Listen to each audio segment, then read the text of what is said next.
We're now going to hear from Peter Allen, Derbyshire Green Party and Green Left.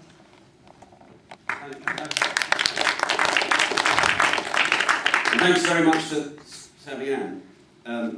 Workers for the world unite us, as the Green Left said. And as my friend Howard, who's down the front, new campaigns officer for the Green Party, and doing sterling work, as he says in the pages, in the particularly pertinent issue of Watermelon, and I hope people will make sure that they have a copy of that, and maybe several copies to take home. As Howard says, it's high time that the left created an alternative political narrative. And we need to create an alternative political narrative about austerity. Where might that narrative start? History of modern capitalism, of course, is a history of boom and bust. There's always been periods of growth, followed by periods of austerity. There's a contradiction, basically, between making the stuff as cheaply as possible and selling the stuff to consumers who can afford to buy it. Always been that contradiction. There always will be. Despite, of course, what clever Gordon Brown said. Clever Gordon Brown, who failed to do the maths about the abolition of the 10p tax rate. Clever Gordon Brown said, praise the financiers of the City of London, the masters of the universe. He said they had brought boom and bust to an end. Yes. How wrong he was. There was perhaps a brief golden age. When I was growing up in the 60s and 70s, which must have been a long time ago, it was a long time ago, people said the Prime Minister said, we'd never had it so good. Unions were strong, workers' wages were rising, there was trade union rights, etc., etc. Their political narrative, the narrative of our opponents, of the ruling class, of the bosses of the establishment political parties, their political narrative said the unions were too powerful and they ruined everything. They, their side, had a coherent alternative and a coherent response. It was the politics of Thatcherism, breaking the unions and financial deregulation. As wages were squeezed, they still had to sell more and more of the stuff, so credit controls were relaxed. Workers, even those not in work, were encouraged to get deeper and deeper into debt. It was unsustainable, it was bound to end in disaster, and it did. Capitalism's apparent ability to levitate was shown to be a conjuring trick. The words of Captain Jack, who can't be with us today, on his most recent blog post. So we need to create our own political narrative and our own alternative narrative to explain and address the politics of austerity. The cheerleaders of what Caroline Lucas eloquently described as the cheerleaders of turbo capitalism have quietened down a bit recently. They're no longer talking about the triumph of capitalism in quite the same smug way that they were before, but they're still doing okay, still lining their pockets, helped of course by the political consensus, which says there's no alternative. The left, of which the Green Party is an important part, has to build support for a real alternative. And let's pay credit to the Green Party.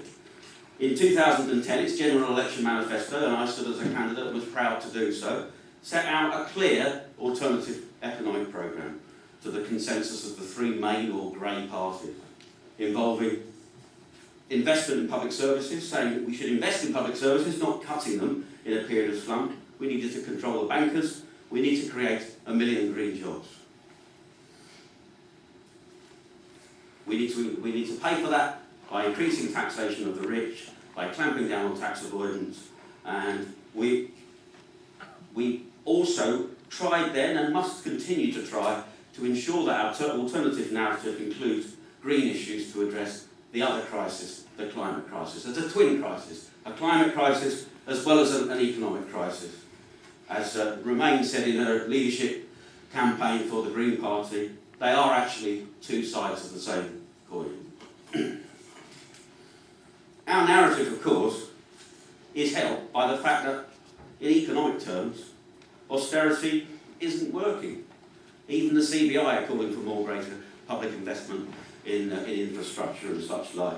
And George, the departing leader of the Bank of England, is talking about throwing more money at the banks, desperately trying to get things going, of course. There's £3 trillion, apparently, in the bank accounts of Britain's largest companies, which can't be invested profitably, so just sits there. £3 trillion. Their problem, of course, the other side's problem, is that they won't mention the central problem of inequality and wealth. Our alternative must make inequality central to the debate. There's a debate in the Green Party about the limits of growth. We're not in favour of growth at any cost. So if we're not going to grow, we must make sure that what we have is far more equally distributed. That should be basic, and it's part of our narrative. The Green Party can't do it on its own, of course, so we're involved and need to be part of the broader movement in the trade unions, and there's a resolution tomorrow stressing the importance of trade unionism for Green Party members. We need to be involved alongside tenants groups, anti-cuts groups, the Occupy movement, part of a bigger movement. There needs to be a different discussion, really, and we need to create it. And I think that there's an audience for a real alternative. Based on the arguments set out in our manifesto, even George Galloway can still, despite his checkered career, get a healthy round of applause on question time, because he puts an alternative. And basically says, everybody else is talking about the inch. I'm talking about the real issues of power and inequality, and the real issues that need to be talked about. And that is what we need to be part of generating. For instance, there's a discussion about the 10p tax and the mansion tax.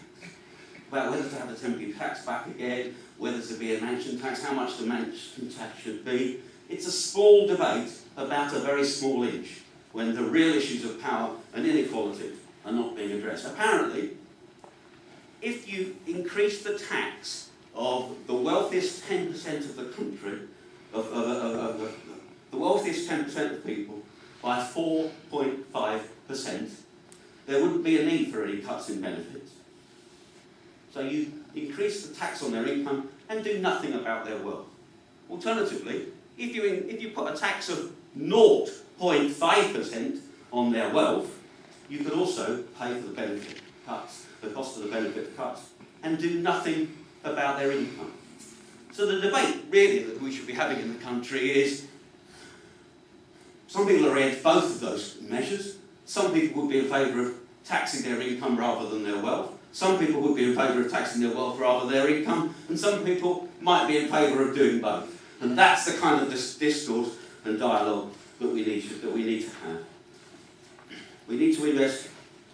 There's another argument that says the best way to spend money is to give money to people on benefits or low-paid workers, or to put it into infrastructure. And the discussion should be, which of those should we be prioritising, or perhaps both.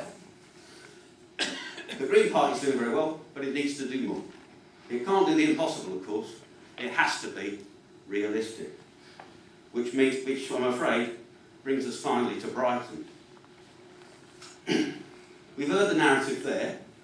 Damage limitation, green cuts are better than Tory cuts, alternative cuts are better than the cuts on offer. We have to do something. We have to balance the books. We have no alternative. I think my view is that it's impossible to run a local authority reasonably in the current situation. It's impossible to do so. It's a situation that's going to get worse with the benefit cuts that are coming in this April. So, I personally think that Brighton should say, we're not prepared to do it. We won't do it. Is that a position that will be discredited? No, I think it's a position that will be enormously respected across the country. And I think it's something that should be adopted. I look forward to Jason's resignation speech, perhaps. Perhaps it would make a splash. Perhaps he'd be interviewed on Newsnight, or even on the main news. And in answer to the question of, the money's got to come from somewhere, he would say, certainly, Jeremy or David. Of course the money's got to come from somewhere. He might even pick up our benefits leaflet which says, there's plenty of money around, it's just in the wrong hands. Thanks.